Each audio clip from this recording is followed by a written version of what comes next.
zuten behin erbiak beren artean batzar edo bilkura, eta igaro zituzten hitz horiek. Zer da guri gertatzen zaiguna?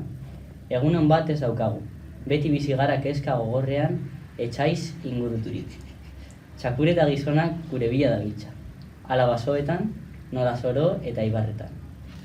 Gorde nahi izanagatik buruak otatxa, gizatxi eta tokirik eskutuenetan. Aurkitzen gaituzte txakurrek oinatzetatik. Jaizten bagara garitxetara, ezin jan dugu ezer beldur gabe. Gauerako ere baititugu baso txakurrak, azeriak, eta horiek dira ehiztaririk gaiztoenak. Zenbat gure lagun erori dira txakur eta azerien hortzetan, zenbat behingoan hiltzen dituzte gizoenen erreminta zuginekin. Hau ez da bizi izatea, baizik beti ikaraz heriotzaren atxaparretan ibiltzea.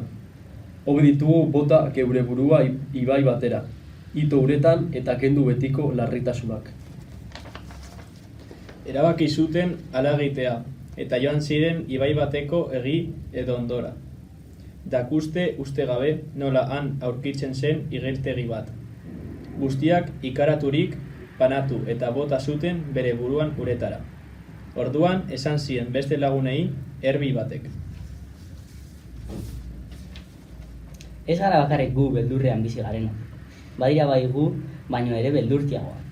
Hona nola, gu ikusi eta beste gabe, ihes egin eta bota dute burua ibaira igeltxarra. Ez dugu ernegatu behar. Etorriko aldira egun baketsuagoak guretzat. Gaitzak dituzte beren mugak eta aldiak. Goazen bada lehengo lekuetara, eta bizi gaitezen nola alde egun hobeagoen zain. Hala egin zuten. Ipuin honek argitzen ditu gizon eta andra ernegari, irritu eta bake gutxikoak eta beren buru eta bizitzako atseke biei gaitz iritsirik heriotza bila dabilatzanak. Ez dira egun guziak berdinak. Gaur leku behetuan dagoena egon daiteke, egun gutxiren barruan. Goraturik eta negu gogokorrak ekarri ohi du udaberri ederra.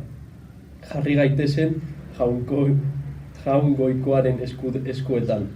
Aurpegi eman diogu gaitzari, begiratuta etorri den onari.